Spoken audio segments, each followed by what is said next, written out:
The wind in this part of the country had a name for every soul it touched.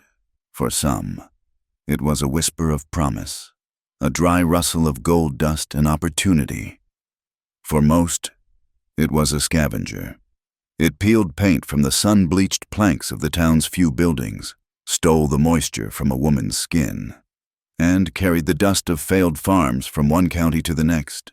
It was a constant, gritty sermon on the nature of endurance. Vultures rode its currents in lazy, patient circles, their shadows passing over the cracked earth like the hands of a broken clock, counting down the moments until something, or someone, finally gave out. The town itself was called Redemption Bluff, a name chosen with more hope than honesty. It was a single, sorry street of hard-packed dirt, bracketed by a saloon on one end and a church on the other, the two establishments vying for the souls of its weary inhabitants. It was a town built on grit and silence. Men here had pasts they didn't speak of and futures they didn't dare dream about. Women learned early to read the language of a tight jaw and averted eyes. Trouble was a fever, and no one wanted to catch it. Pity was a luxury few could afford. It was into this unforgiving landscape that Clara Mae Thompson arrived, not as a settler, but as chattel. She was 17 years old, with eyes the color of a stormy sky, and a stillness about her that was often mistaken for compliance. She sat on the buckboard next to her father, her hands clasped so tightly in her lap that her knuckles were white stones. He had not looked at her once during the 2-day journey. He had gambled away their farm, their mules, and finally, the last thing of value he possessed, his only daughter. The wagon pulled up before the largest house in Redemption Bluff, a 2-story monstrosity of cut lumber and glass windows that looked down on the rest of the town with a cold, proprietary air. This was the home of Harmon Slay, a man who owned the land, the water rights, and, by extension, the town itself. He was a land baron, a man twice her age with a face like a slab of granite and eyes like chips of ice. Her father, a man already hollowed out by shame, couldn't get off the wagon fast enough. He mumbled something to the man who emerged from the house, a formality of transfer. Harmon Slay did not acknowledge him. His gaze fell on Clara and stayed there, a heavy, assessing weight. He was not looking at a girl. He was inspecting a horse, a piece of equipment, a deed. "Get down," Harmon said. It was not a request. Clara moved, her limbs stiff and clumsy. She kept her eyes on the dusty toes of her worn boots. To look up would be to acknowledge the truth of it, and some small, defiant part of her was not ready for that. Her father was already climbing back onto the buckboard, turning the horse around without a word of goodbye. The squeak of the wagon wheels was the sound of her life being torn in two. As the wagon pulled away, raising a small cloud of dust, she felt a profound and terrifying solitude settle over her. She was an island, and the sea was rising. 2 days later, Harmon Slay married her. The ceremony was a public spectacle performed on the steps of the courthouse, not the church, the traveling judge.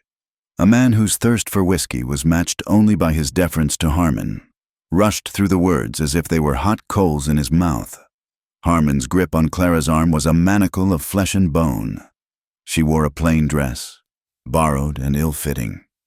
Her own clothes had been deemed unsuitable. She offered no resistance, not outwardly. Her rebellion was in her silence. When the judge asked if she took this man to be her lawfully wedded husband, she said nothing.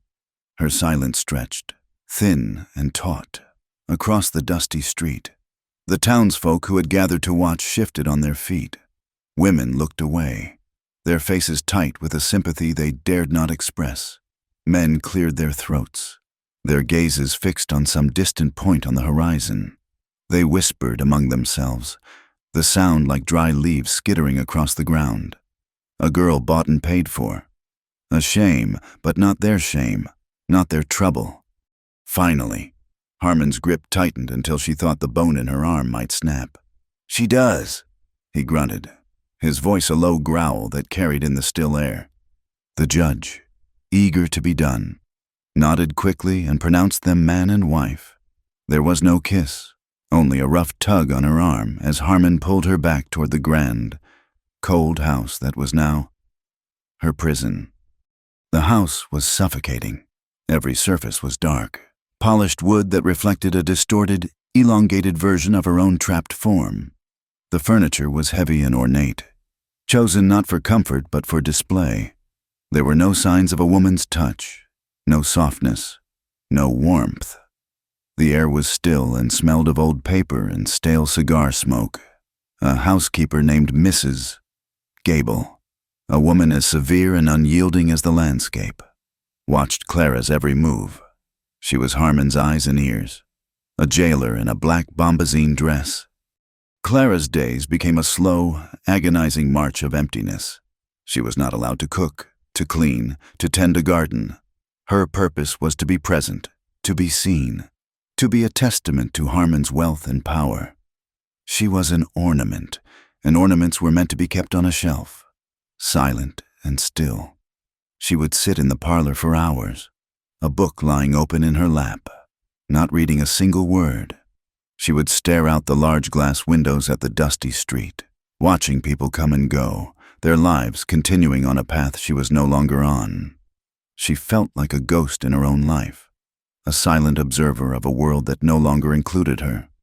Her nights were worse. Harmon treated her with a chilling, possessive disregard. He did not speak to her of love or tenderness. He did not speak to her at all, most nights.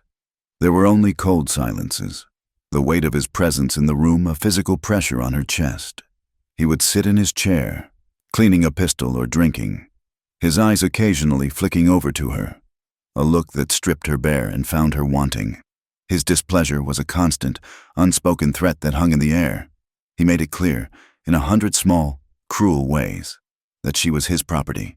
She had a function to perform, a duty to fulfill, and if she failed, there would be consequences. The fear was a living thing inside her, a cold knot in her stomach that never went away. He never laid a hand on her in those early weeks, but the promise of it was in every sharp gesture, every slammed door, every low, menacing word he uttered when she displeased him. After a month of this silent torment, a desperate, wild hope took root in her heart. She began to plan. She watched the routines of the house, noting when Mrs. Gable went to the market, when Harmon rode out to survey his vast lands. She saved scraps of bread and cheese from her meals, hiding them in a small cloth bundle beneath her mattress.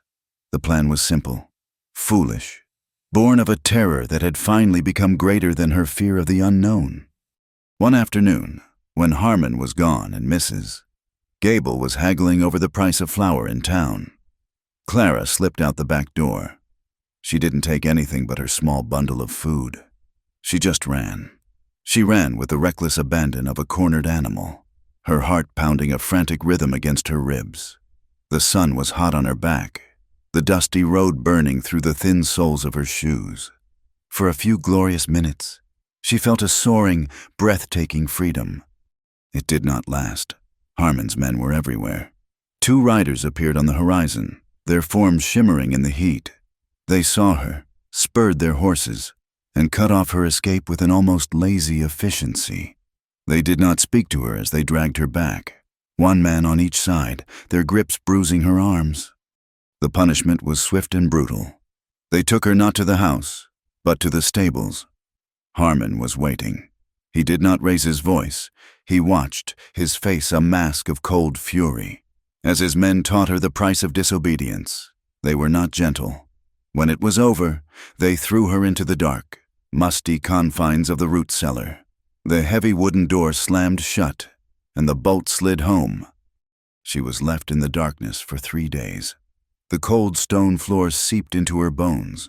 The pain from her injuries was a constant, throbbing reminder of her failure. But worse than the pain was the silence and the suffocating dark. It pressed in on her, filling her head with the echoes of Harmon's cold voice, the memory of her father's back as he drove away.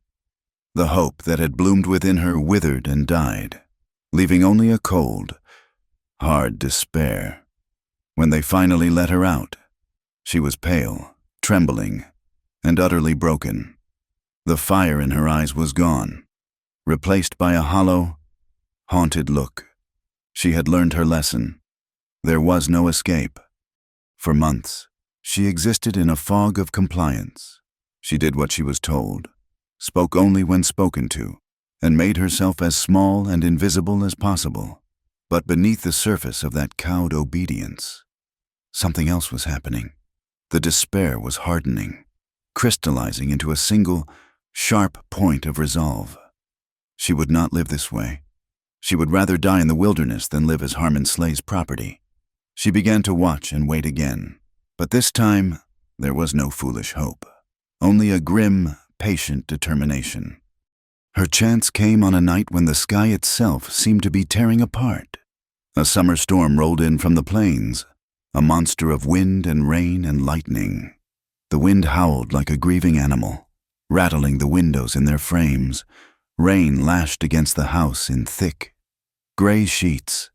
Thunder cracked overhead, a sound so violent it shook the very foundations of the house. Harmon, who disliked storms, had been drinking heavily. He sat in his chair, staring into the fire, his mood as dark and turbulent as the weather outside. Clara sat across from him, her hands folded in her lap, her body rigid with tension. The storm was terrifying, but it was also a shield.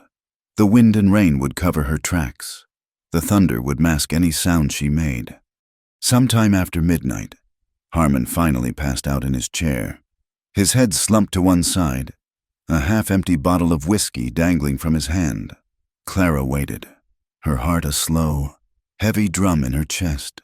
She listened to the rhythm of his breathing, the roar of the storm.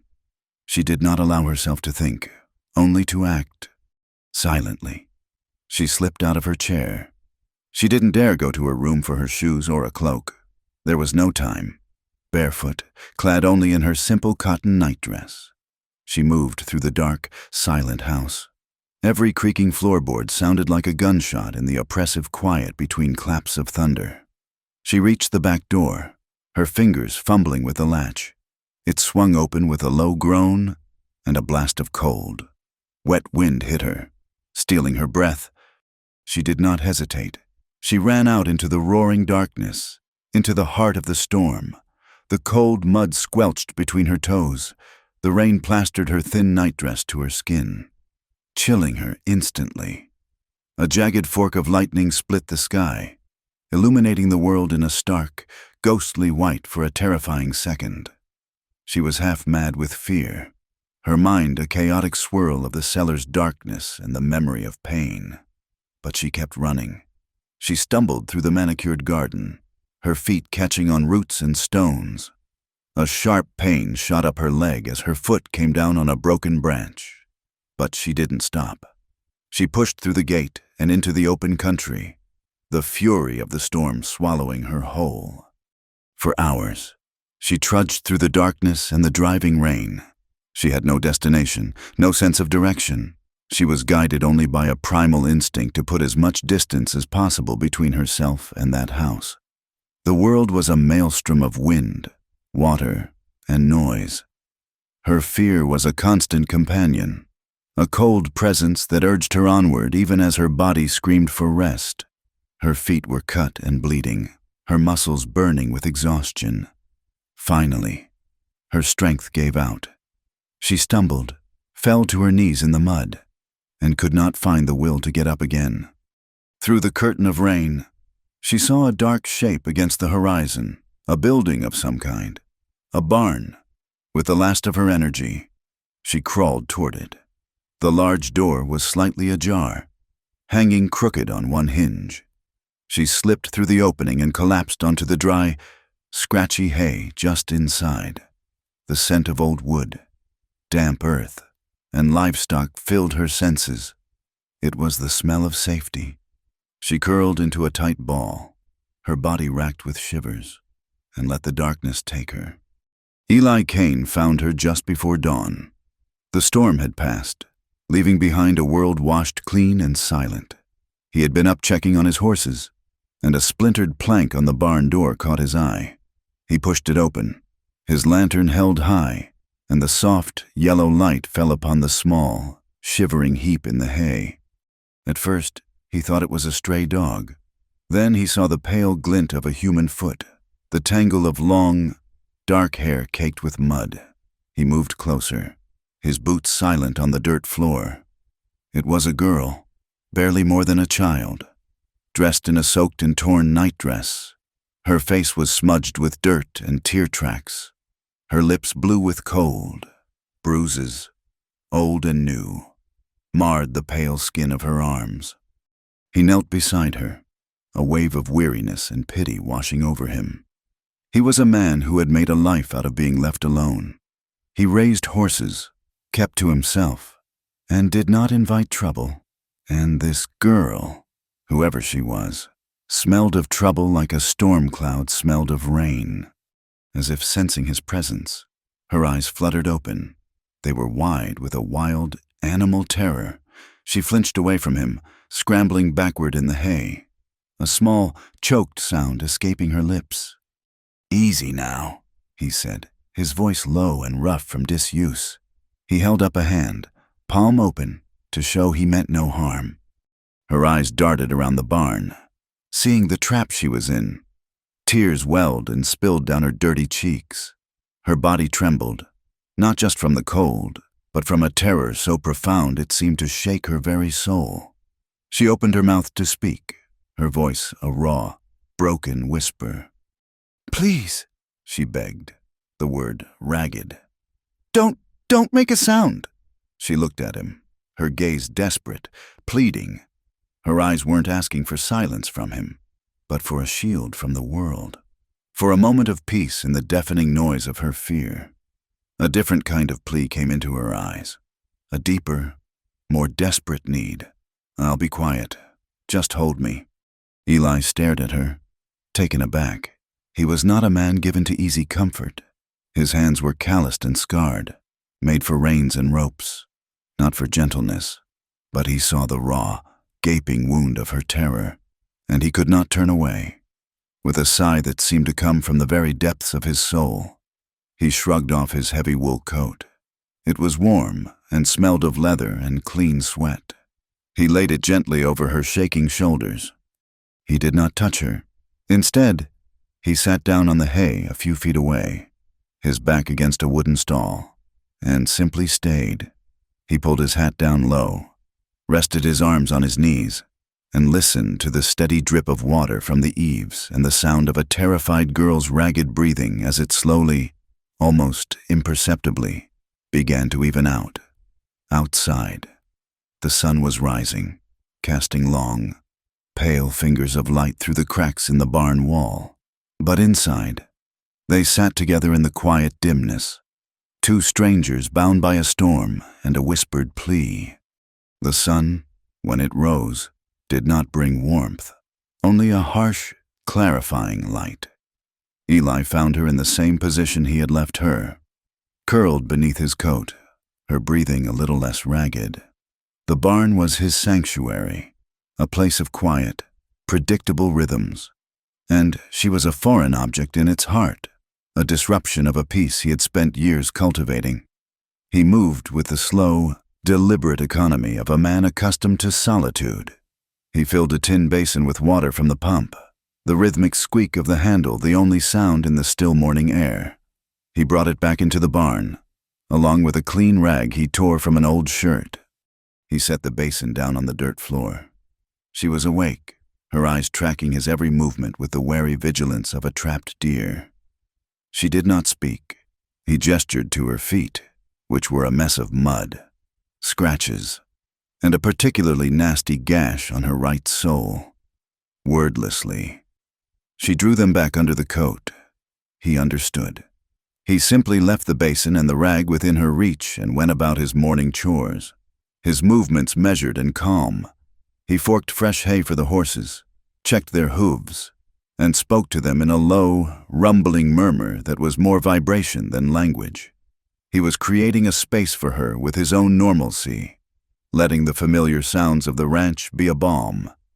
After a while, he saw her reach for the rag, Her movements were stiff with pain as she dipped it into the cold water and began to clean her feet. She flinched as she touched the gash, a sharp intake of breath cutting the silence.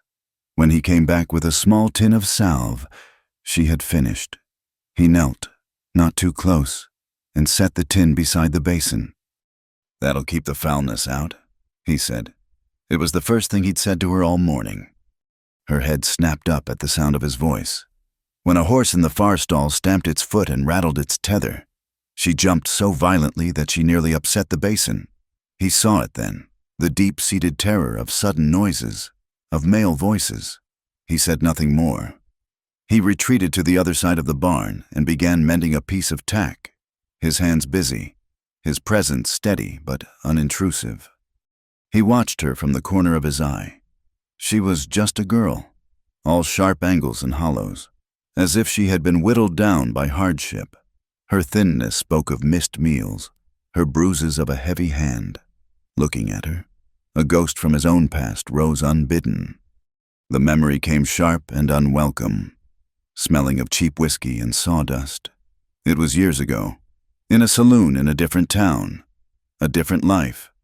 His wife, Sarah, had been with him. She was all light and laughter, a wild flower in a land of thistle. A drunken cattle hand, burly and belligerent, had put his hands on her, his words slurred and ugly. Eli had stepped in, his voice low and cold. He had not wanted a fight. He had wanted only to take his wife home, away from the grime and the grasping hands. But the man had seen a challenge where none was offered. He had pushed, and Eli had not yielded. It had been a blur of clumsy, brutal motion, a fist to his jaw, the splintering of a chair, the roar of the crowd. The man had pulled a knife. Eli had been faster. He had not meant to kill him. He had meant only to stop him, to protect Sarah. But the man had stumbled, fallen onto his own blade, and the life had gone out of his eyes with a sigh of surprise. The law had called it self-defense, but the town had called it murder. Whispers followed them like shadows.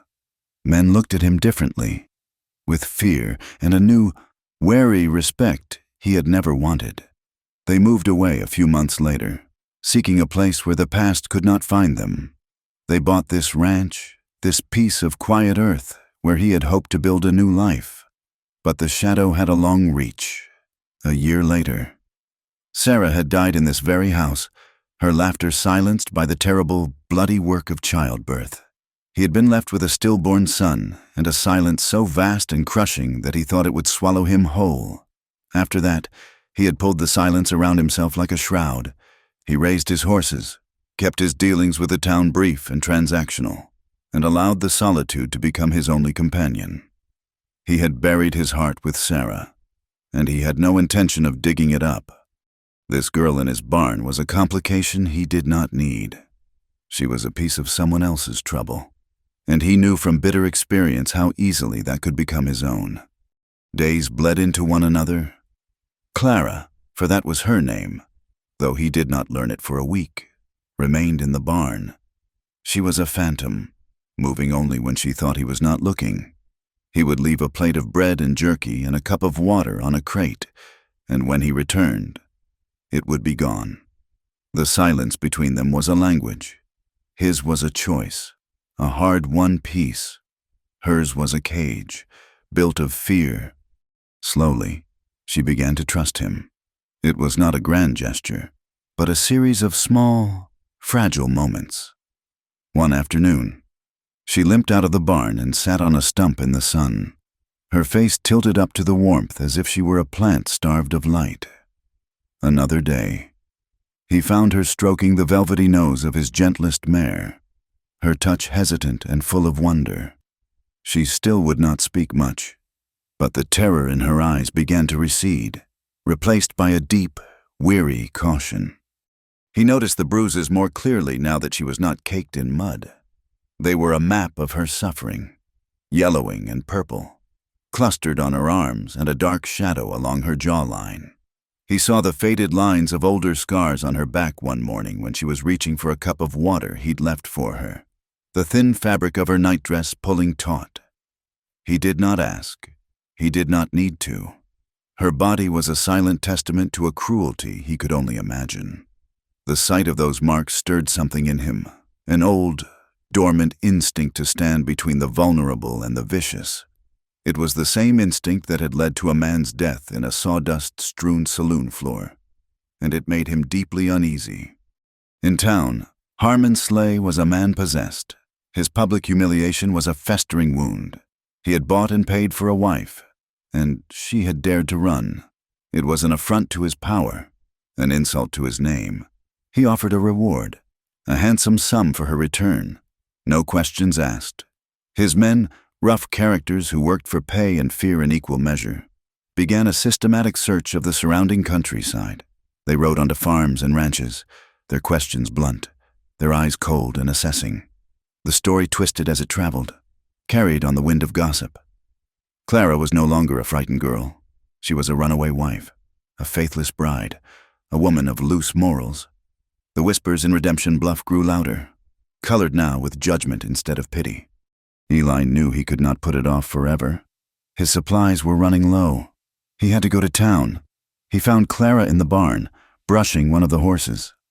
"I'm riding in," he said, his tone flat. "Stay inside. Do not make a sound. Do not let anyone see you." She nodded, her eyes wide, the fear returning like a familiar ghost. She retreated into the shadows of the deepest stall as he saddled his horse. The ride to town felt different. The familiar landscape seemed to hold a new menace. He felt the weight of his secret with every hoofbeat. Redemption. Bluff was buzzing. He tied his horse outside the general store and could feel the eyes on him. He was a known recluse. His presence was an event. Inside, the air was thick with the smell of coffee beans, leather, and speculation. He gathered his supplies, flour, salt, coffee, cartridges, and listened. "Slay's got every man he can spare out looking," one man said, leaning on the counter. $50. He's offering. For that price, I'd turn in my own mother. "Heard she was seen heading north," another offered. "Barefoot and crazy as a bedbug. They say—" The store owner shook his head. "A woman who breaks her marriage vows brings a curse on the land. No good will come of it." Eli paid for his goods, his face a granite mask. He said nothing. His silence was a wall, and no one dared to breach it. He loaded his saddlebags and rode out of town, the judgmental whispers feeling like nettles on his skin. He was no longer just a man offering shelter. He was actively hiding another man's wife. He had crossed a line. The delicate peace of their arrangement was shattered a few days later by the prying eyes of his neighbor to the east, a sour, pinch-faced man named Silas Finch. Finch's piety was a performance, his righteousness a weapon he used to probe the lives of others. His own ranch was struggling, and he harbored a bitter jealousy toward Eli, whose horses were known to be the finest in the county. Finch had been watching Eli's property for days, his curiosity piqued by the curl of smoke from Eli's chimney at odd hours. One afternoon, Clara, feeling a rare moment of reckless freedom, stepped out of the barn to fetch a bucket of water from the well. The sun was warm on her face, and for a moment, she forgot to be afraid. She did not see the figure of Silas Finch, a quarter-mile away, standing by his fence line. He saw only a flash of white, a woman's dress. He was sure of it, where no woman should be. It was all the proof he needed. Greed and spite made for a powerful combination. $50 was more money than he'd seen in a year. That night, the dogs began to bark, a frantic, aggressive sound that signaled riders, not a lone coyote. Eli was in the house, cleaning his rifle. He heard it and froze. He ran to the door and looked out toward the barn. A light flickered inside. Clara must have lit the lantern. "Clara!" he yelled, his voice a harsh whisper that was swallowed by the wind. He sprinted across the yard, his heart pounding. He burst into the barn. She was standing by the lantern, her face pale with terror. "Get up there," he commanded, pointing to the ladder that led to the hayloft. "Now!" She didn't hesitate. She scrambled up the ladder, her bare feet finding the rungs with desperate speed. He followed. pulling the ladder up behind them. "Get in the hay, deep," he ordered. He could hear the hoofbeats now, loud and close, the jingle of harnesses, the low murmur of men's voices. He pushed her down into the sweet-smelling hay, burrowing in beside her, pulling loose strands over them until they were completely concealed. The barn door creaked open. Heavy boots stamped on the dirt floor below. "Ain't nobody here," a rough voice said. Finch swore he saw a woman. Another voice replied, "Check the loft." Eli's entire body went rigid. He felt Clara shaking beside him, a silent, violent tremor. He laid a hand on her back, a gesture meant to be calming, but he could feel the frantic beating of her heart. A man began to climb the fixed ladder on the far wall. His shadow loomed large and menacing in the lantern light. Clara made a small, choked sound, a whimper of pure terror. Eli clamped a hand over her mouth, gently but firmly. His other arm went around her, pulling her tight against his body, trying to shield her, to absorb her fear into himself. The man reached the top and stood, peering into the shadows of the loft. He held up his own lantern. The light swept across the mounds of hay. He picked up a pitchfork that was leaning against a post. "Nothing up here but hay and spiders," he called down. He began to jab the pitchfork into the hay, lazily at first, then with more force. One prong plunged down just inches from Eli's head. He heard the metallic thunk as it hit the floorboards beneath them. Clara's body went taut as a bowstring. He could feel her scream building in her throat, muffled against his palm. He pressed her closer, his lips close to her ear. "Shh," he breathed, the sound lost in the rustle of the hay. She clung to him, her fingers digging into his arm. He could feel the wetness of her tears soaking into his shirt, in that dark, suffocating space, with danger just inches away. She whispered against his hand, her voice a fragile, desperate thread of sound. "Please, please don't send me back." The words were a blade in his gut. They were not just about the men below. They were about everything she had run from. It was a plea for sanctuary, for protection, for a moment of grace in a merciless world. In that moment, she was not just Harmon Slay's wife. She was Clara, and he, Eli, was the only thing standing between her and the darkness she had escaped. The man in the loft grumbled, tossed the pitchfork aside, and climbed back down. "Finch is a lying old fool. Let's go." The men left, their voices fading into the night.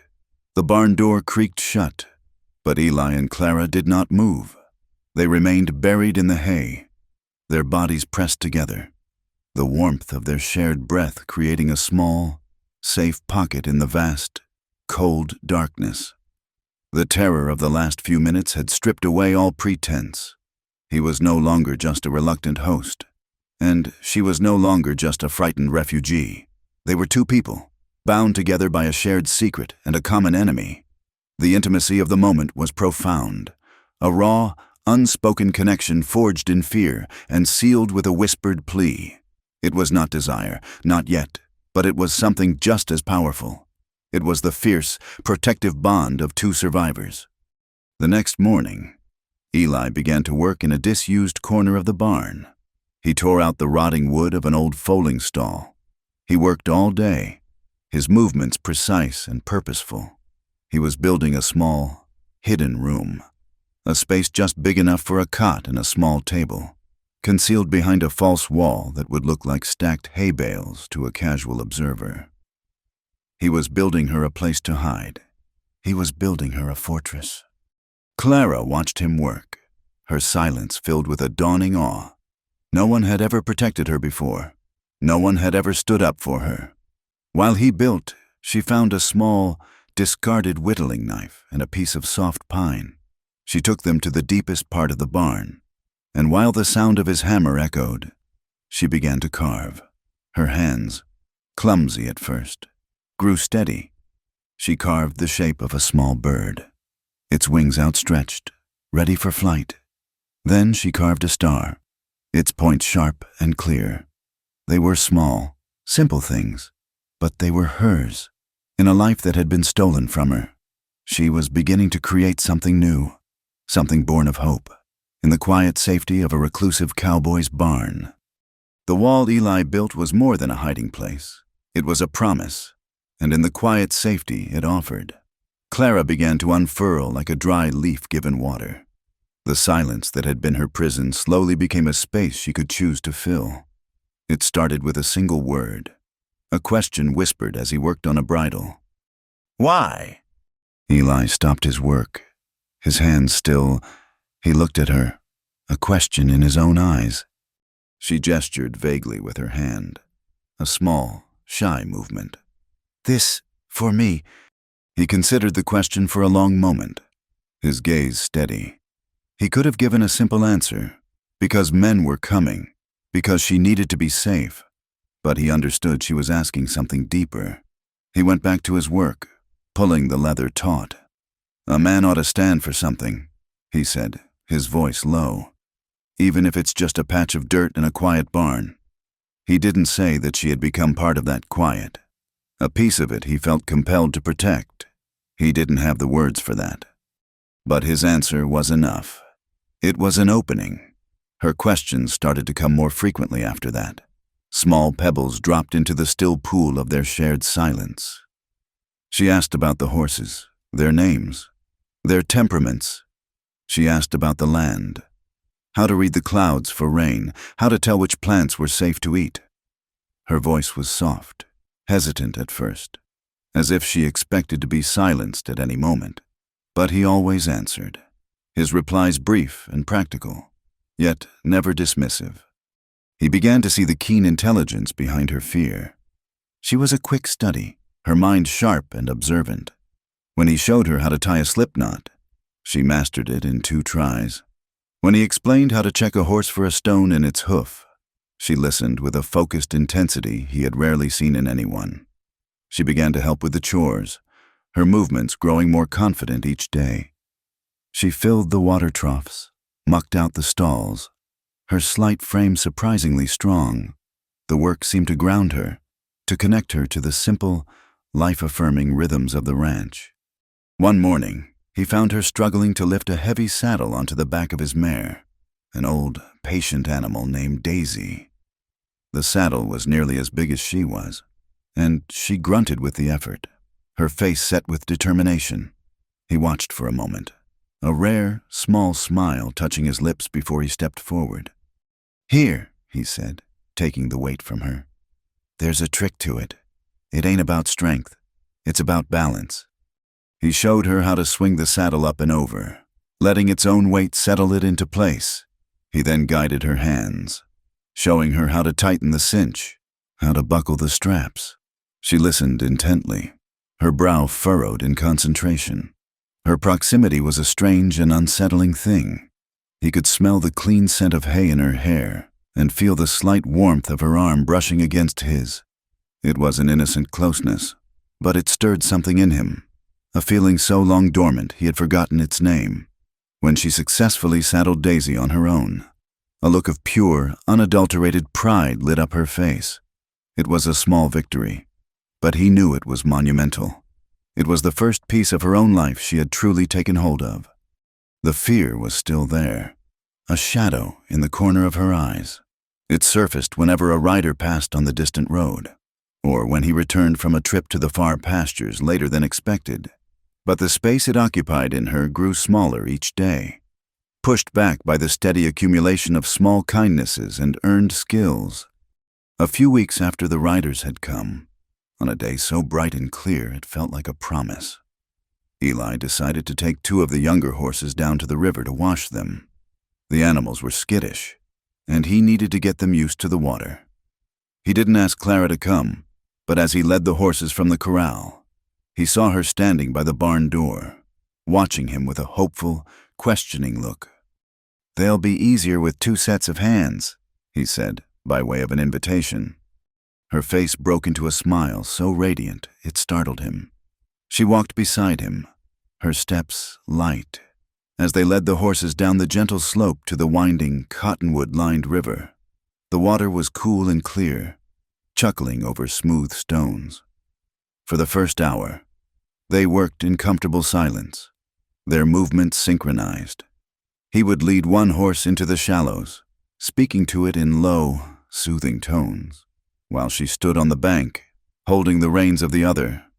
Then, as he was scrubbing down the flank of a spirited colt, the horse shied, stomping its hoof and sending a great sheet of cold water straight into Clara's face. She gasped, sputtering, her hair dripping, her thin dress plastered to her skin. Eli froze, expecting the fear to return, for the sudden shock to send her retreating into herself.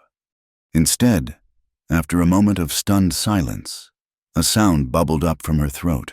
It was a small, breathy noise at first. Then it grew into a full, clear, unrestrained laugh.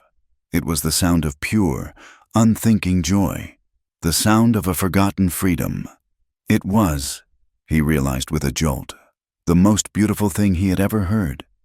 He found himself smiling, then chuckling along with her, seeing her standing there, soaked and laughing. A genuine, unburdened laugh felt like watching the sun break through after a long, hard winter. On impulse, he scooped up a handful of water and tossed it gently in her direction. She yelped in mock surprise and retaliated, her own splash far more accurate than his. For a few minutes, they were not a grim recluse and a terrified runaway. They were just a man and a woman, standing in a river on a sunny afternoon, laughing until their sides ached. As they walked back up the hill, leading the clean, glistening horses, she turned to him, her face still glowing. "I think," she said, her voice soft with wonder, "that was the first time I've really laughed in years." The admission hung in the warm air between them, simple and profound. It was a confession of a pain far deeper than any bruise. He wanted to say something, to tell her he was glad, to tell her she deserved to laugh every day, but the words were stuck behind the wall of his own long silence.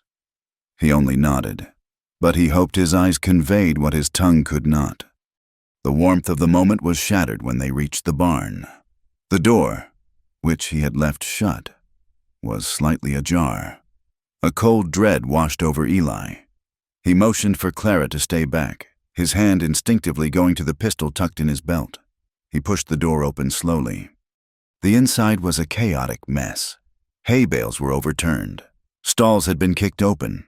His tools were scattered across the floor. Someone had been there, and they had not been gentle. They had torn the place apart, looking for something, or someone. His eyes immediately shot to the corner where he had built her hiding place.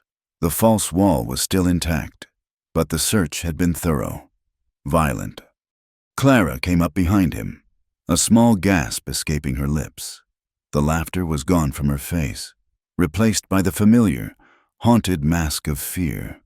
This was an invasion, a violation of the one place on earth she had felt safe. That night, the easy silence between them was gone, replaced by a tense, heavy quiet. Eli paced the floor of his small house while Clara sat at the table, her hands wrapped around a mug of tea she wasn't drinking. "You have to leave," he said finally, his voice flat and hard. He was not looking at her. He was staring out the window into the unforgiving darkness. "There's a town, 3 days north, Willow Creek. No one knows you there. I can give you money. A horse. You can start over. Be someone else." He was trying to save her. He was trying to push her away, back out into the world he had retreated from, because he knew that as long as she stayed with him, the danger would only grow. She did not answer immediately. When he finally turned to look at her, her eyes were filled with a fierce, unwavering light. "No," she said. Her voice was quiet, but it held the strength of tempered steel. "Clara, they know you're here, or they suspect it. They'll be back. Slay won't stop." "I'm not running anymore," she said, her chin held high. "All my life, I've been running or hiding. I ran from my father's temper. I hid from Harmon's coldness. I won't do it again." She looked at him, her gaze direct and piercing. "I've never felt safe before now. Not in my whole life. Not until I came here." Her words hit him with the force of a physical blow. He was offering her freedom, and she was telling him she had already found it, here, in his barn, with a broken, silent man. It was a trust so absolute, so terrifying in its purity, that it left him breathless. He wanted to argue, to tell her she was a fool, that safety was an illusion, but he could not, because in some deep, unacknowledged part of his soul, he knew that she had brought a semblance of life back to his own hollow existence. The thought of her leaving, of returning to the crushing weight of his solitude, was an agony he was not prepared to face. The news from town, brought by a passing drover Eli occasionally traded with, was grim. Harmon's sleigh had doubled the bounty. He had posted notices in every town within 100 miles. The description was vague. A young woman, dark hair, quiet demeanor, but the name Sleigh carried weight. The town sheriff, a paunchy, lazy man named Miller, who owed his position to Harmon, was making a great show of leading the search, riding out with a posse every morning and returning every evening for a long spell at the saloon, his efforts yielding nothing. He was a puppet, and Harmon pulled the strings. Eli was on his own. They were on their own. A few nights later, another storm rolled in, a mirror of the one that had brought her to him. The wind moaned around the corners of the house, and rain beat a frantic tattoo on the roof. Eli had insisted Clara sleep in the house, in the small spare room that had once been intended for a child he would never have. He had taken to sleeping on a cot on the floor of the barn, a self-imposed penance, a way to keep a barrier between them. He felt it was the only honorable thing to do. He was drifting in a shallow, uneasy sleep when a sound pulled him awake, a choked cry, small and terrified. He sat up, instantly alert. The sound had come from the house. He grabbed his rifle and was out the barn door in a second, the cold rain soaking him instantly. He burst into the house, his heart pounding, expecting the worst. He found her in the main room, standing by the cold fireplace, wrapped in a blanket, her body trembling. She had been dreaming. The storm had brought it all back. "Clara?" he said softly. She turned, her face pale in the darkness, her eyes wide with the ghosts of her nightmare. She looked at him, at his rifle, at the fierce, protective set of his jaw, and the terror in her eyes slowly subsided, replaced by a deep, wrenching sadness. Tears began to stream down her face, silent and unstoppable. She walked toward him, moving as if in a trance, and collapsed into his arms. He was so startled he almost dropped the rifle. He stood stiffly for a moment, his body unused to being touched, unused to offering comfort. But her shaking was so violent, her grief so palpable, that his own defenses crumbled. He dropped the rifle with a clatter, and his arms went around her, pulling her close. She buried her face in his chest, her small body racked with sobs. And she began to talk. The words came out in a broken, halting torrent, fragments of the life she had endured. She didn't speak of physical blows. The bruises on her skin were a testament to that. She spoke of the other things, the things that left no visible scars. She spoke of the chilling silence, the constant surveillance, the way Harmon would look at her as if she were a piece of furniture he had acquired. She told him how he would threaten her with small, cruel words, reminding her that she was nothing, that she belonged to him, that her father had sold her like a head of cattle. She confessed the profound, soul-crushing humiliation of being treated not as a person, but as property, a vessel for his pride and his demands. Her own thoughts and feelings of no more consequence than those of a stray dog. He listened, his own heart breaking with every word. He felt a rage building inside him, a cold, clean fury, unlike anything he had felt since the day he had watched a man put his hands on Sarah. He was shattered, not just by the story of her pain, but by the quiet, uncomplaining strength with which she had borne it. Finally, her words trailed off, her sobs subsiding into ragged, hiccuping breaths. She was exhausted, drained. She leaned against him, her body limp. "I'll be quiet. Just hold me," she whispered. the same words she had spoken that first night. But this time they were not a plea born of terror, but a request for solace, a plea for simple, human warmth against the cold. He tightened his grip, one hand stroking her tangled hair. He led her back to the barn, to the clean, sweet-smelling hay. It felt more like home, more like a sanctuary, than the house ever could.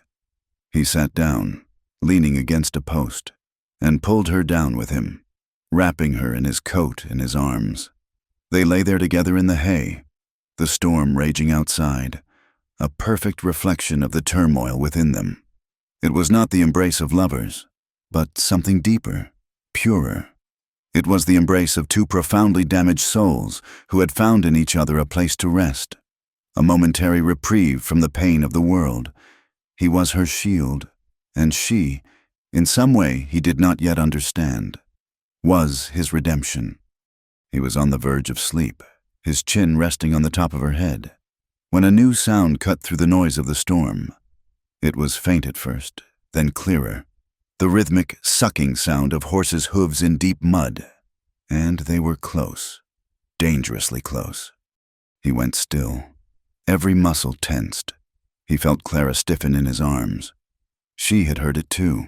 He held her tighter, a silent command to remain motionless, to barely breathe. Outside their fragile sanctuary, in the wind and the rain, the hoofbeats drew nearer, circling, hunting.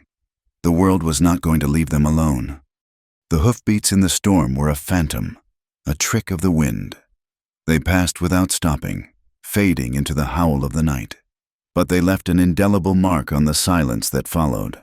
The illusion of safety was gone, shattered. The world was hunting for them, and it was only a matter of time before it found their scent. The morning broke cold and gray, the land scoured clean by the rain. Eli did not return to his house. He stayed in the barn, his presence a silent, watchful guard. The unspoken understanding between them had changed. He was no longer just a man offering shelter. He was a man who had chosen a side. That choice came with a weight he had not felt in years, a cold, familiar burden. He had killed a man once to protect a woman he loved. He prayed to a God he no longer believed in that he would not have to do so again. He spent the morning oiling his rifle, the smooth, metallic slide of the bolt, a grimly reassuring sound. He took out his Colt pistol, its wooden grip worn smooth from a lifetime of use. He checked the action, loaded the cylinders, his movements precise and economical. When he was done, he looked over at Clara. She was sitting on a hay bale, her hands twisting a piece of straw, her eyes fixed on the gun in his hands. "You need to learn," he said, his voice flat. It was not a question. She flinched, her gaze dropping to the floor. I can't." The thought of holding such a thing, of wielding its terrible power, was abhorrent to her. It was the tool of men like Harmon, a symbol of the brutal force that had governed her life. "You can," he said, his tone leaving no room for argument, "and you will. I can't be with you every second. If they come, if they find you alone, you need to have a choice."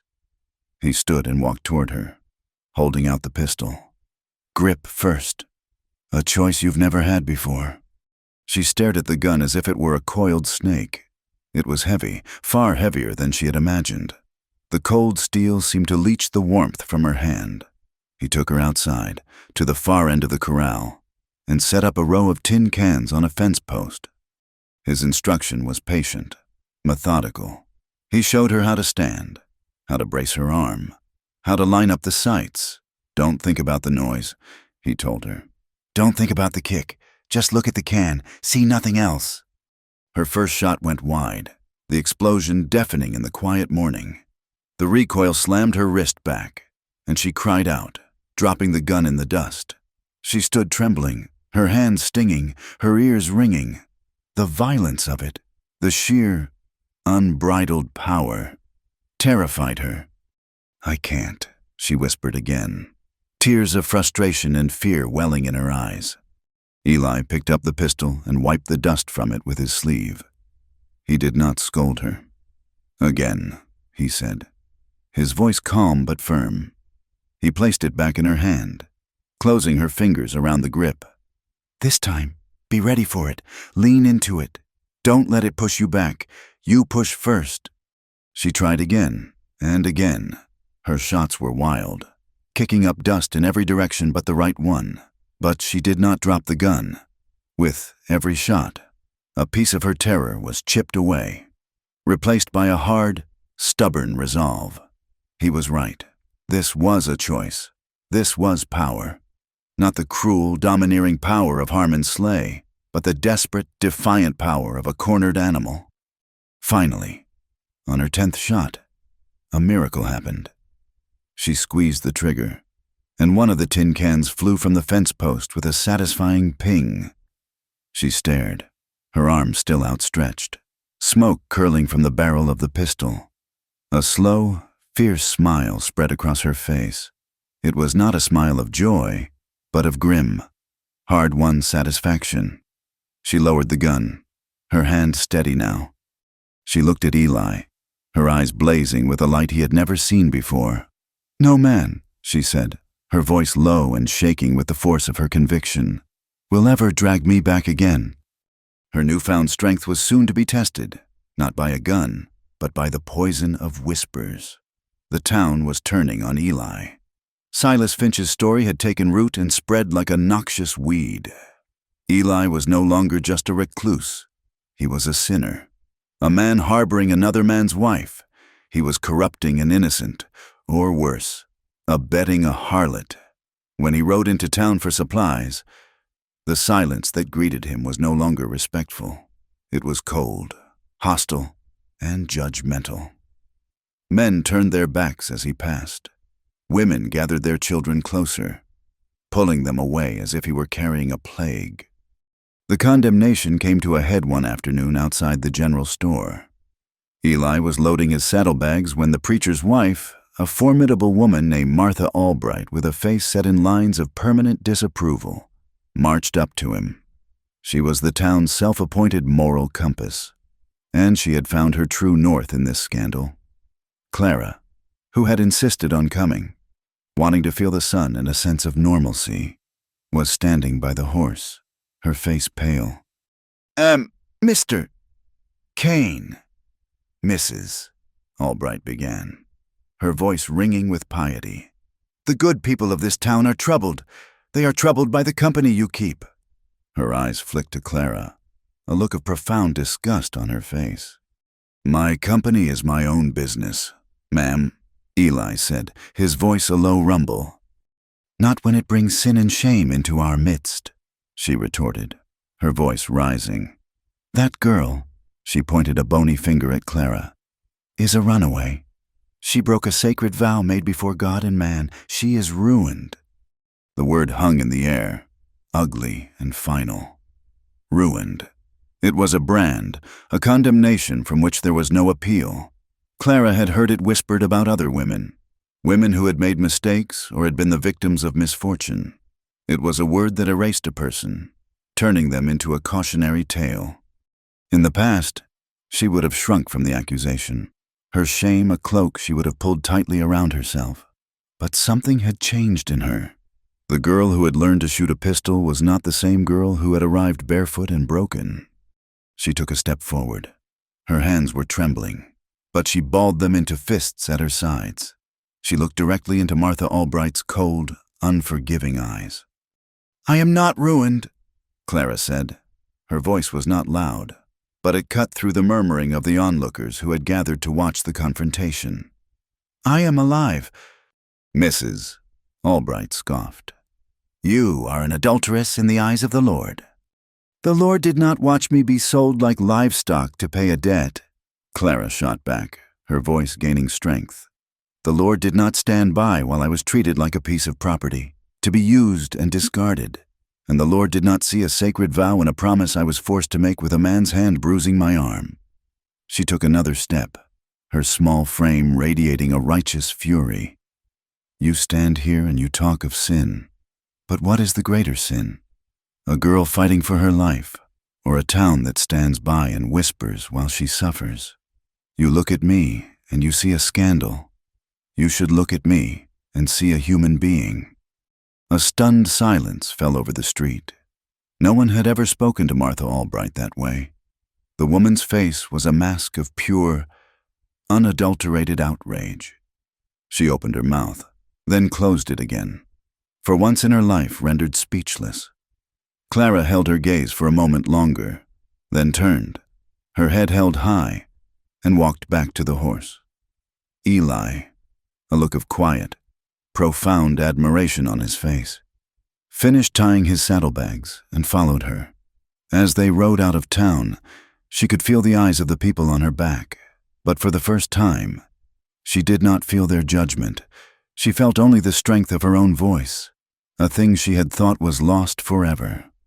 The victory, however, was short-lived. The pressure from Harmon's sleigh was increasing. He was a patient man, a man who enjoyed the slow, methodical tightening of a net. A few days after the confrontation in town, Sheriff Miller rode out to the ranch. He was a large man, gone to seed, his face florid with whiskey and compromise. He didn't dismount, but sat on his horse, his bulk straining the leather of his saddle. "Eli," he said, his tone attempting a folksy friendliness that didn't reach his shifty eyes. "Harmon's a reasonable man. He knows this has all been a misunderstanding." Eli stood on his porch, his arms crossed, his face impassive. "Is that so?" "He's willing to forget the whole thing. He's even offering you a little something for your trouble, for taking care of his property." Miller reached into his saddlebag and pulled out a thick leather pouch. The clink of coins was unmistakable. $500. Eli, all you have to do is let me ride out of here with the girl. No fuss, no trouble. $500. It was a fortune. Enough to buy a new herd, to fix the roof, to live comfortably for years. It was the price of a human soul. Eli's eyes were like chips of flint. "You tell Harmon Slay," he said, his voice dangerously quiet, "that some things ain't for sale." He took a step forward. "And then you get off my land before I forget you're wearing a badge." Sheriff Miller's face flushed a deeper red. He stammered for a moment. Then, seeing the cold, unyielding promise in Eli's eyes, he wheeled his horse around and galloped away, the pouch of bribe money still in his hand. The offer had been refused. The time for subtlety was over. Trouble arrived a week later, just after dusk. The air was still and cool. The sky a deep, star-dusted indigo. A lone coyote yipped in the distance. Eli was in the barn, a feeling of deep unease settling over him. He had known this was coming. He had felt it in his bones. He looked out the open door and saw them, silhouetted against the fading light on the ridge. 6 riders, and the man in the lead, even at this distance, was unmistakable. Harmon Slay had come himself. "Clara!" Eli called, his voice urgent. "Get in the house! Bar the door!" She ran from the barn without a word, her face a pale blur in the twilight. Eli grabbed his rifle. He did not have time to saddle a horse. This was not a fight he could win. He could only hope to delay, to create a diversion. He stood in the shadows of the barn, the rifle cool and solid in his hands, and waited. They rode into the yard, their horses fanning out, their faces grim in the dim light. Harmon Slay dismounted, his movements stiff and arrogant. He was a man accustomed to getting what he wanted. "Cain!" he bellowed, his voice echoing in the quiet yard. "You have something that belongs to me. I've come to collect it." "She don't belong to anyone," Eli called back from the darkness.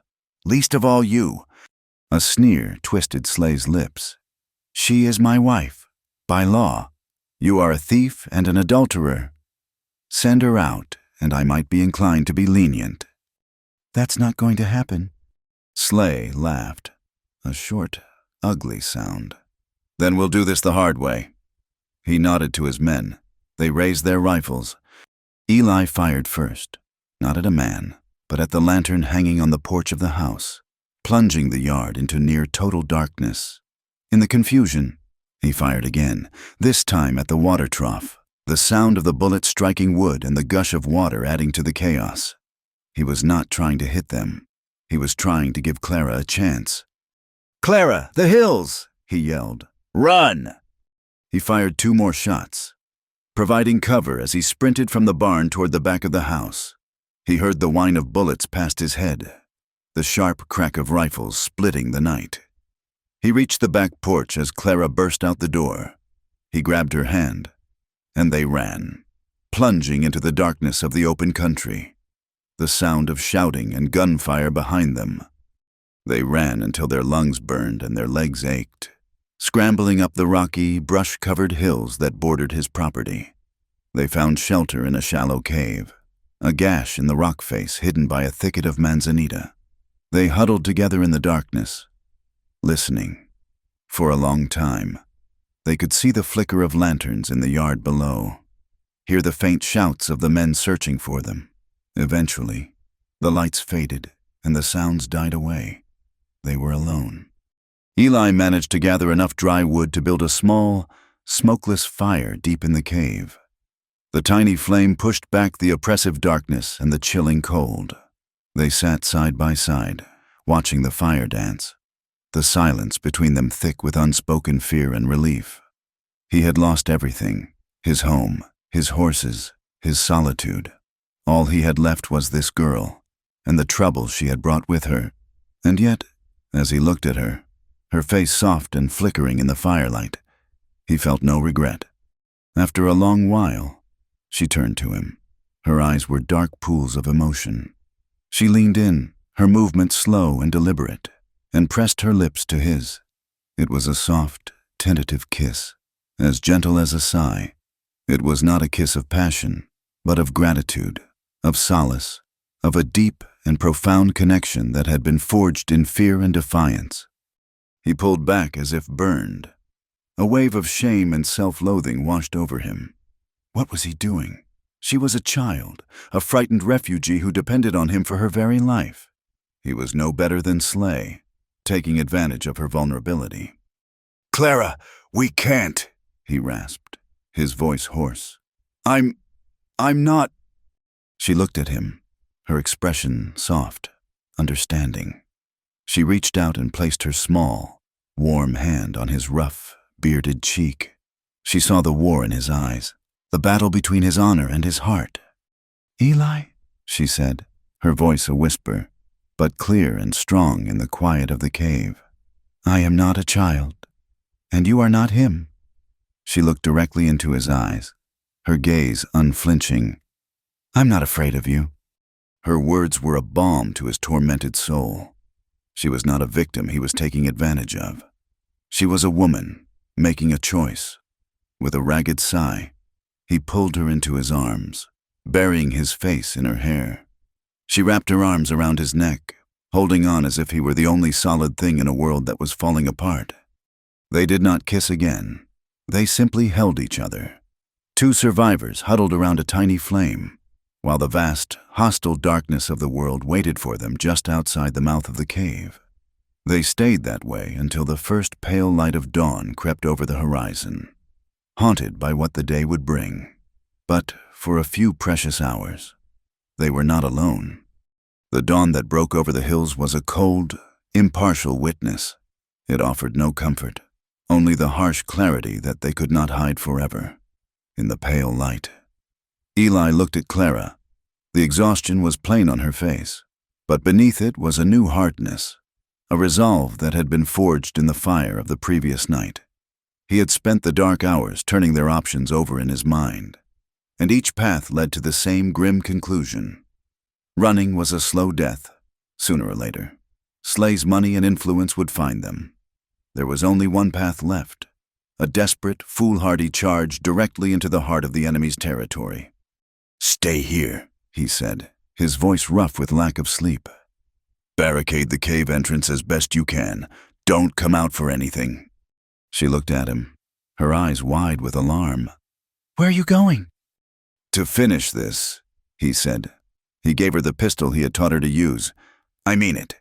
Clara, don't hesitate." He left her with the rifle and a small portion of the water from his canteen.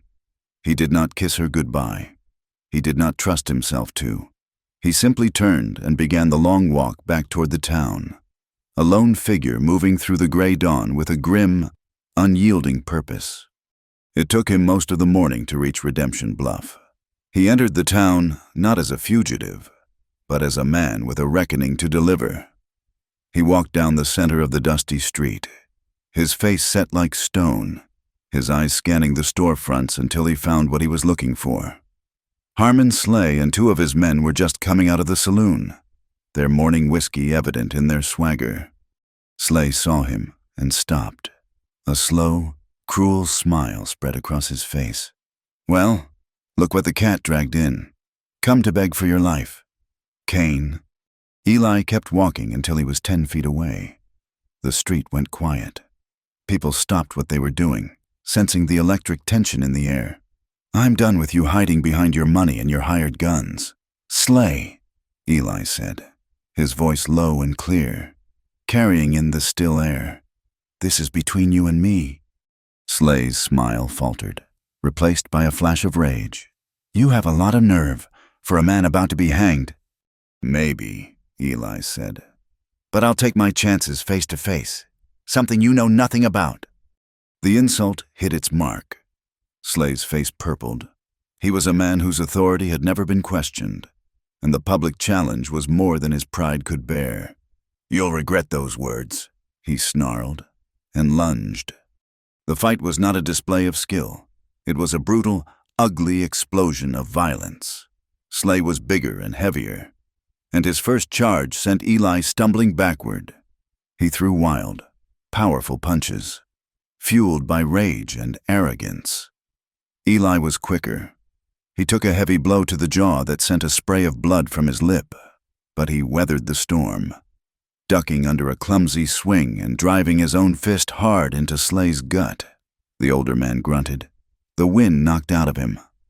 They grappled in the dust of the street, a whirlwind of flailing limbs and guttural curses. The townsfolk watched, a silent, fearful audience.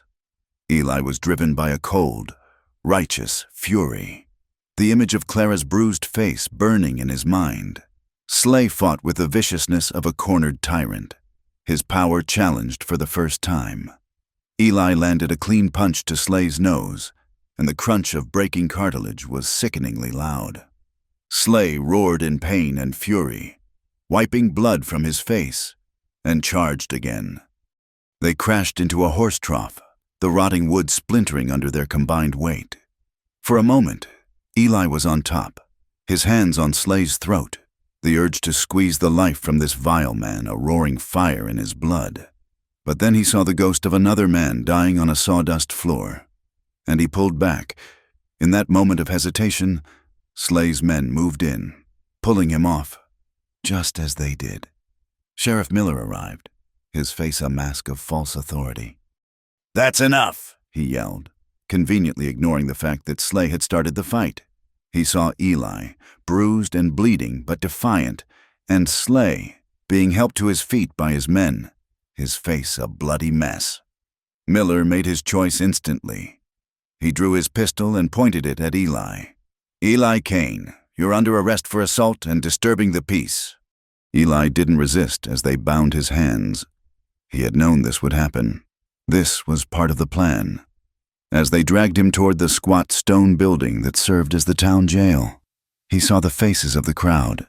They were afraid, but for the first time, he saw something else in their eyes, a flicker of doubt, a crack in the monolithic wall of Harmon Slay's power.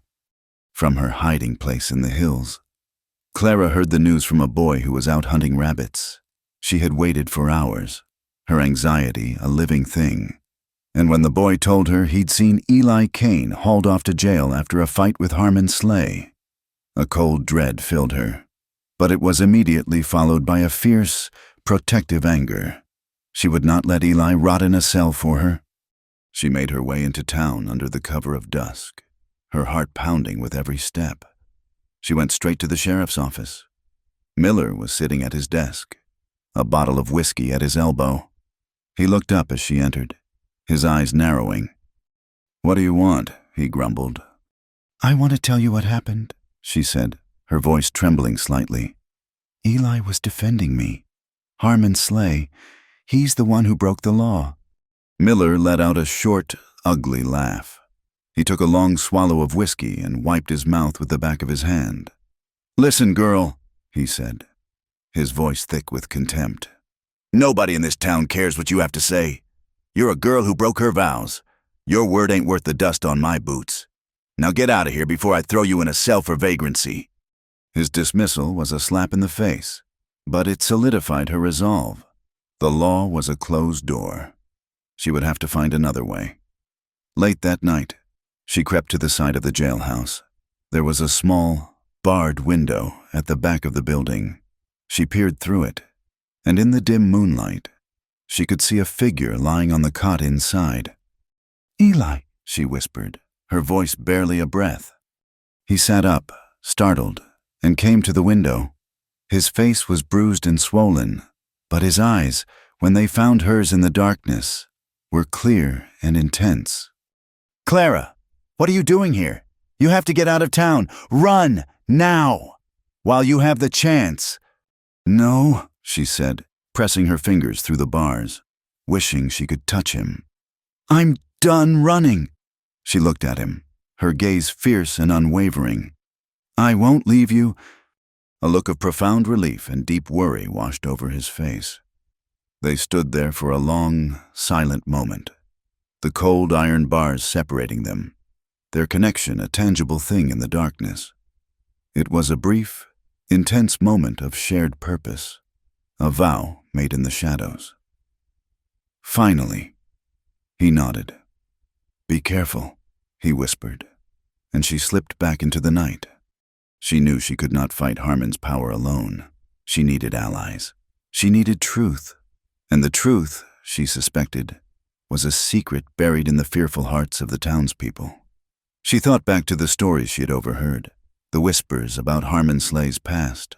There had been another wife, years ago, who had died under mysterious circumstances. A fall down the stairs.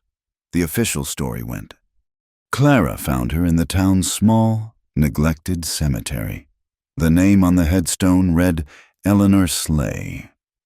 The next morning, she sought out the woman who had been Eleanor's closest friend, a widow named Agnes Pritchard, who lived in a small, tidy house at the edge of town. Agnes was a timid woman, her eyes perpetually downcast, her hands always busy with mending. When Clara told her why she had come, Agnes's face went pale with fear. "Please," she whispered, her eyes darting toward the window. "You shouldn't be here. It's not safe to speak of such things." "Was it a fall?" Clara asked gently. "Or was she pushed?" A single tear traced a path through the flower dust on the old woman's cheek.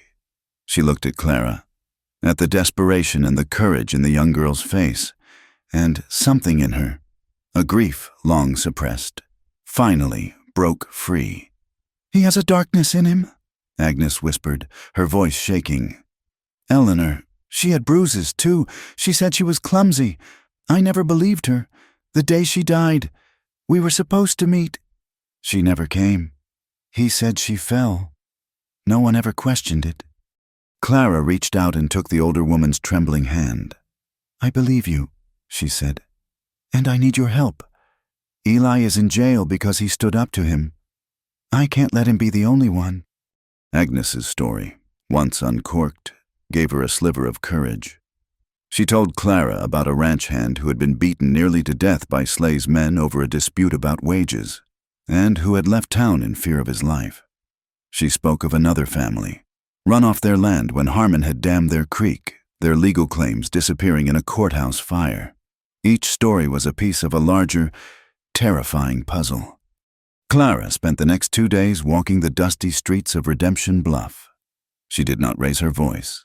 She did not make accusations. She simply talked to people, one by one. She found the wife of the beaten ranch hand. She spoke to the son of the family who had lost their land. At first, they were terrified, their fear of Harmon Slay a physical presence. But Clara's quiet, determined courage was infectious. She was not asking them to fight. She was asking them to simply tell the truth. Slowly, painstakingly, she began to gather witnesses, turning the tide of public opinion not with a flood, but with a slow, steady drip of truth. Just as hope began to feel possible, it arrived in the form of a dusty carriage. A traveling circuit judge, a man named Beaumont, had arrived in town. His visit a fortunate coincidence.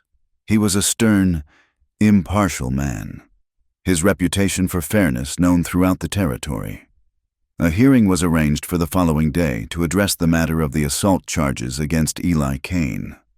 The courtroom, which also served as the town hall, was packed. The air was thick with the smell of sweat, dust, and nervous anticipation.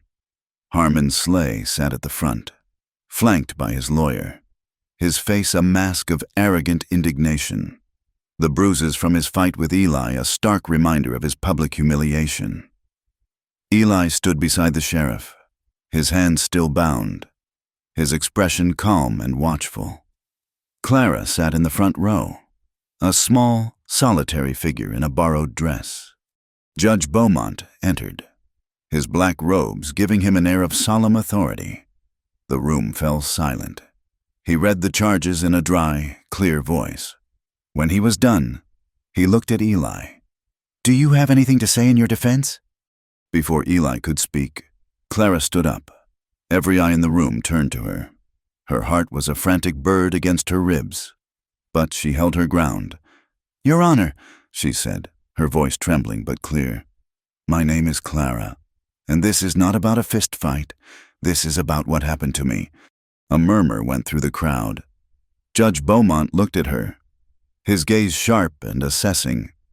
"Continue," he said, and for the first time, in her own voice, without fear or hesitation, she told the full story. She started with her father, with the gambling debt, with the cold, transactional way she had been delivered to Harmon Slay. She spoke of the grand, empty house, of the suffocating loneliness, of the constant, unspoken threats. Her voice grew stronger as she spoke, fueled by the righteousness of her cause. She described the emotional abuse, the way he had made her feel like less than human, a piece of property. She told them about her first attempt to run, and the punishment that had followed, her voice dropping to a near whisper as she described the darkness of the root cellar. "He never laid a hand on me in a way that would leave a lasting mark for the world to see," she said, her eyes finding Harmon's in the crowd. "His cruelty was quieter than that. He wanted to break my spirit, to own me, to silence me completely." She took a deep, shuddering breath. But he failed. She then recounted the night of the storm, her escape, and the simple, unexpected kindness of the man who now stood in chains for protecting her. When she was finished, a profound silence filled the courtroom. It was broken by a single, wavering voice. "She's telling the truth." Agnes Pritchard stood up, her small frame trembling, her hands clutching a worn shawl. "He did the same to Eleanor," she said, her voice gaining strength with every word. She told the story of her friend, of the bruises, of the fear, of the convenient fall down the stairs. Then another man stood, a farmer from the edge of town. "He stole my water, ran my family off our land." One by one, others rose, a former housekeeper of Slay's, a young man who had worked on his ranch. The slow, steady drip of truth had become a flood, washing away the years of fear and silence. The townspeople looked at Harmon Slay, and for the first time, they did not see a powerful land baron. They saw a cruel, petty tyrant. Judge Beaumont listened to it all, his face impassive. When the last witness had spoken, he banged his gavel. "Release Mr. Kane," he ordered. The sheriff, his face pale, fumbled with the keys and unlocked Eli's cuffs. The judge's gaze fell upon Harmon Slay. "Harmon Slay, I am placing you under arrest for charges of intimidation, assault, and suspicion in the death of your first wife, Eleanor Slay." You will be held in this jail until you can be transported to the state capital for a full trial." A collective gasp went through the room. Slay sat stunned, his face a mixture of disbelief and pure fury, as the sheriff, now eager to be on the right side of the law, moved to arrest him. The reality of the moment finally hit Clara. The tension that had held her together for days, for weeks, finally snapped. The courtroom seemed to tilt, the faces of the crowd blurring into a meaningless swirl. A great, roaring darkness rushed up to meet her, and she collapsed to the floor. The last thing she felt before the darkness took her completely was a pair of strong, gentle arms lifting her up. Eli, free at last, carried her out of the courtroom, away from the whispers and the stares. The town was still divided, many still blaming her for bringing trouble, for upsetting the order of things. But none of that mattered. He carried her through the dusty streets, his steps steady and sure. He was carrying her home. The trial did not cleanse the town. It merely lanced a boil. In the weeks that followed, Redemption Bluff was a place of fractured silences and averted gazes. The line between those who had stood with Harmon Slay and those who had stood against him was drawn in the dust of the main street. Slay himself was gone, transported to the state capital to await a justice that was far from certain, but his shadow lingered. It was in the way some folks would cross the street to avoid Clara, their whispers following her like burrs on a saddle blanket. They saw her not as a survivor, but as the source of the trouble, a disruption to the hard, brittle peace they had known. But others, a growing number, would meet her eyes with a quiet, respectful nod. They were the ones who had seen her courage, who had been moved by her voice, and in them, the seeds of a different kind of community began to grow. Eli's ranch became their sanctuary, an island in a sea of judgment. The house had been ransacked, and the barn bore the scars of the brief, violent siege. For the first few days, Clara did little more than sleep, the profound exhaustion of her ordeal settling deep in her bones. Eli moved with a quiet, tireless energy. He mended the broken corral fence, patched the bullet holes in the walls of the house, and began the slow, methodical work of rebuilding the barn. He worked from sunup to sundown, the rhythmic sound of his hammer a steady, reassuring heartbeat on the quiet land. The physical labor was a balm for his own battered soul, a way to sweat out the rage and the fear, to build something whole out of the wreckage. As her strength returned, Clara began to build as well, though her work was of a different kind. She started in the house, sweeping away the last of the dust and grime, airing out the stale smell of solitude and neglect. She found a box of Sarah's things in a back room, simple linen and faded calico. With a gentle reverence, she washed them and mended them, bringing small touches of warmth and life back into the spare, masculine space. She did not try to erase the memory of the woman who had come before her. Instead, she honored it, creating a home that had room for both their stories. Her true calling found her by accident. The town schoolteacher, a woman whose age was as indeterminate as the gray bun on her head, took ill with a fever, with no one else willing or able. The preacher, a man humbled by his wife's public dressing down, hesitantly asked Clara if she would fill in for a few days. She agreed, her heart aflutter with a nervousness she had not felt since the trial. The schoolhouse was a single, drafty room filled with 20 children of all ages, their faces a mixture of curiosity and suspicion. In the eyes of the older girls, she saw a reflection of herself, the quiet ones, the overlooked ones, the ones who had been told their voices did not matter. She did not just teach them reading and sums. She taught them to ask questions, to speak their minds, to value their own thoughts. She would gather the younger girls at the end of the day and read to them, her voice soft but clear. And when she found one who was struggling, who was being silenced at home by a heavy-handed father or a dismissive brother, she would take her aside. She would not offer advice. She would simply listen. She gave them what no one had ever given her, the simple, profound gift of being heard. The temporary position stretched from days into weeks. Clara had found her purpose. not in a grand gesture, but in the quiet, daily work of tending to the spirits of the young. She and Eli worked side by side on the barn. It was a partnership, unspoken and easy. She learned to measure a board, to drive a nail straight and true. He would cut the heavy timbers, his strength a steady, reliable force. And she would be there to hold the other end, her presence just as essential. They spoke little during the day, their communication a flow of shared tasks and easy understanding.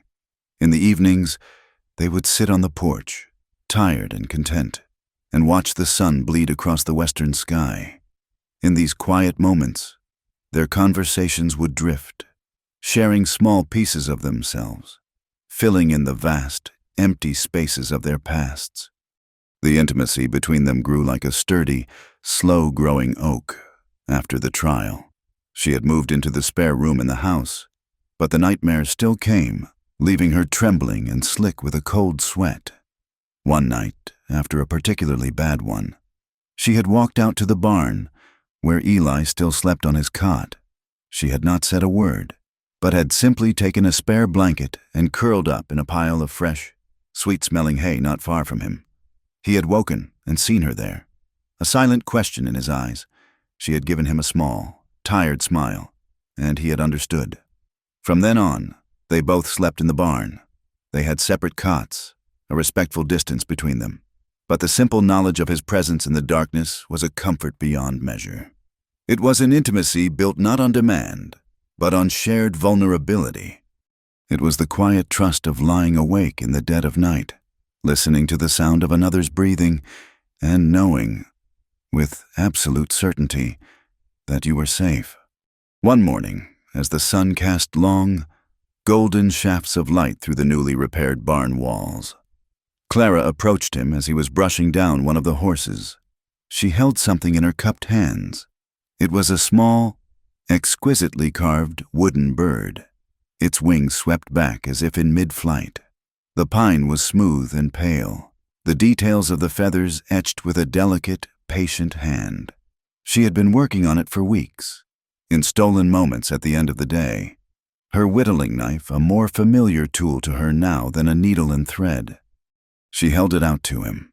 He put down his brush and took it, his large, calloused hands surprisingly gentle.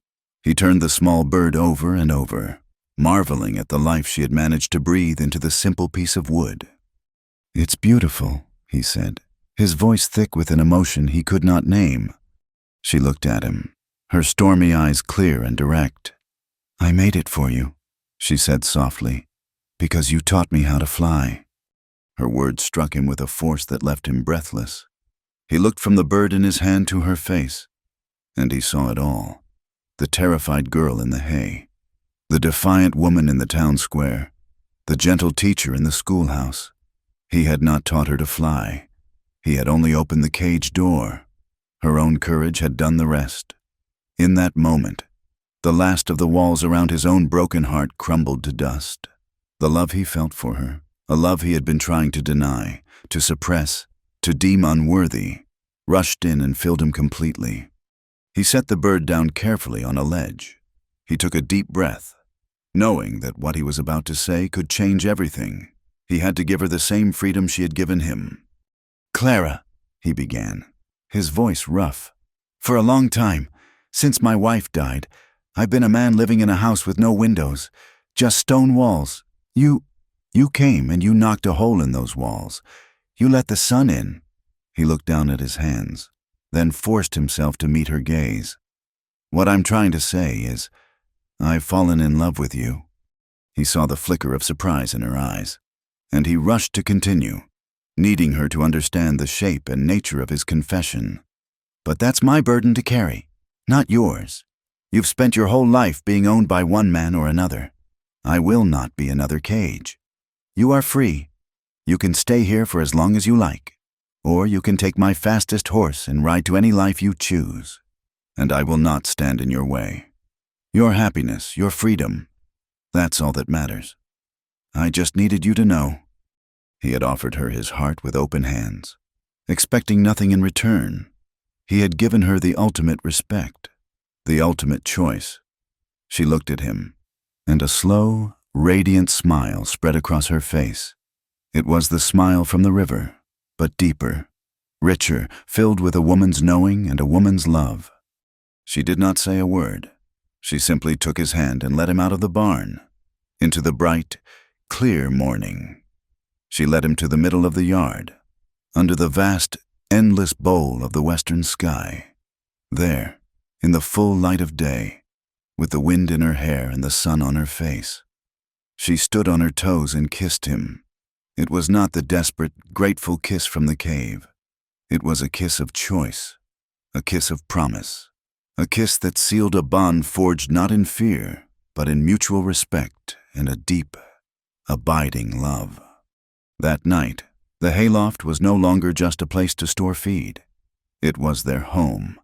A single lantern cast a warm, golden glow on the newly laid floorboards. Outside, the wind, that old, familiar scavenger, howled and scoured the plains, but inside, they were warm. Eli had found an old fiddle in a dusty trunk, and though he was clumsy, he managed to coax a simple, sweet melody from its strings. He set the instrument aside and held out his hand to her. She took it, and they began to dance. Their movements were not graceful, but they were filled with a quiet, unburdened joy. They swayed to the rhythm of an imagined tune, their steps a testament to the journey they had taken together. He held her close, his chin resting on the top of her head, the scent of her hair filling his senses. She looked up at him, her face glowing in the lantern light, her smile so bright it seemed to light up the whole barn. "I'll never be quiet again," she said, her voice clear and strong above the sound of the wind. A deep, rumbling laugh, a sound of pure, untainted happiness, came from Eli's chest. He held her tighter, his heart full to bursting. He held her close, and he didn't let go. Thank you for listening to our story around the campfire. We'd love to hear where you're listening from in the comments below to connect with fellow travelers. So please subscribe to the Wild West Campfire channel and share your thoughts in English.